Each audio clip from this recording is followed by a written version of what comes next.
Ada satu babak penting sejarah Indonesia yang tidak banyak dikenal publik terkait peran Sri Sultan Hamengkubuwono ke-9 dalam memulai Republik Indonesia. Pasalnya, Sri Sultan Hamengkubuwono IX tak pernah mau mengungkap hal ini. Namun pasca mangkat di tahun 1988, kisah ini mulai dikenal oleh publik.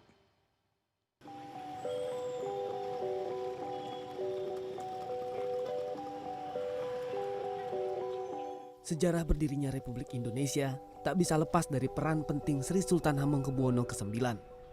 Namun ada satu babak penting sejarah yang tak pernah mau diungkap Sri Sultan Hamengkubuwono ke-9 semasa hidupnya. Sedianya kisah ini akan ditulis dalam buku Tahta untuk Rakyat ketika Bapak Pramuka Indonesia ini masih hidup. Namun saat akan ditulis oleh Yusuf Pronodipuro, naskah 8 halaman tersebut hanya dilipat dan dimasukkan ke saku.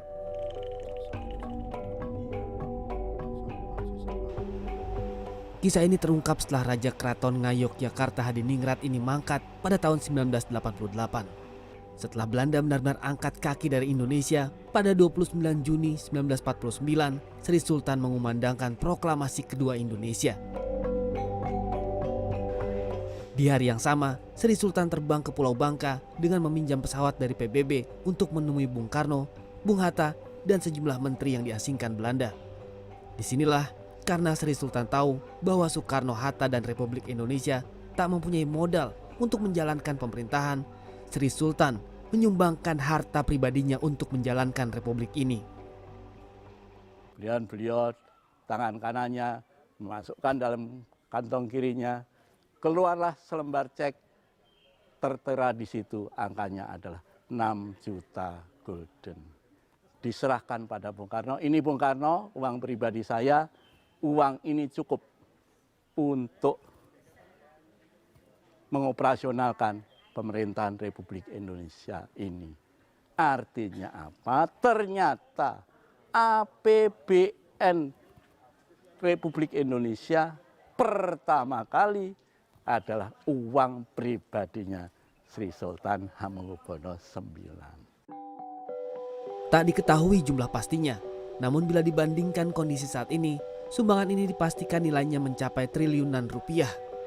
Ada pertanyaan besar, mengapa Sri Sultan yang hidup mapan dan mempunyai negara sendiri justru memilih bersusah payah menyerahkan tahtanya dan bergabung dengan Republik Indonesia? Tak hanya itu, Sri Sultan juga rela bahkan meminta kepada pendiri bangsa ini untuk memindahkan ibu kota negara dari Jakarta ke Yogyakarta karena kondisi Jakarta yang sudah tidak aman. Sri Sultan Hamengkubuwono ke-9 dinilai mempunyai pandangan yang visioner dan berpikir global karena bersekolah di Belanda dan berdiskusi dengan tokoh-tokoh mahasiswa yang saat itu bersekolah di sana. Sultan tahu bahwa akan terjadi perubahan ya baru, sehingga keraton itu tidak akan bisa tahan terus seperti zaman Belanda, bisa menata menguasai seperti dulu, ya. Dan oleh karena itu lebih baik bergabung terhadap negara yang baru itu, di mana kemudian dia ingin berperan di dalam wilayah yang baru itu. Meski berwawasan internasional, Sri Sultan tetap tak lupa akarnya. Dalam amanat penobatannya menjadi raja di tahun 1940, Sri Sultan mengatakan, "Walaupun saya telah mengenyam pendidikan barat yang sebenarnya, namun pertama-tama saya adalah dan tetap adalah orang Jawa." Atas dukungannya kepada Republik, Sri Sultan Hamengkubuwono ke-9 membuktikan komitmennya. Telah bergabung dengan Indonesia, raja yang semasa mudanya bergelar Gusti Raden Mas Doro Jatun ini tak hanya berpangku tangan. Raja yang hobi memasak dan fotografi ini ikut serta duduk di berbagai jabatan strategis Republik Indonesia, mulai menjadi ketua Badan Pemeriksa Keuangan, menteri di berbagai kabinet, termasuk menjadi wakil presiden pada tahun 1973 hingga 1978. Baik, sekarang sudah jam 3. Kepahlawanan Sri Sultan Hamengkubuwono ke-9 terutama saat menunjukkan eksistensi Indonesia di mata internasional pada serangan umum 1 Maret 1949. Salah satunya diabadikan dalam film Sebelum Serangan Fajar oleh Dinas Kebudayaan DIY 2014 lalu. Di sini terlihat peran sentral Sri Sultan yang merancang hingga melindungi pasukan Republik bersama dengan rakyat Yogyakarta. Rencana disusun di dalam kawasan keraton bersama Letkol Soeharto yang diperintahkan Panglima Besar Jenderal Sudirman. Di mata para pembuat film, dokumentasi sejarah ini punya pesan penting atas peran Sri Sultan Hamengkubuwono ke-9 bagi kondisi kekinian.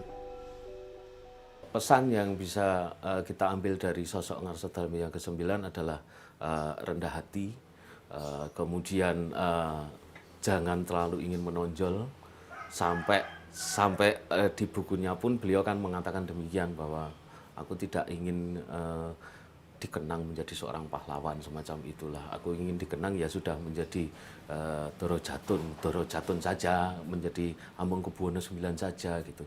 Bahwa akhirnya kemudian ditetapkan menjadi pahlawan yaitu karena penghargaan negara.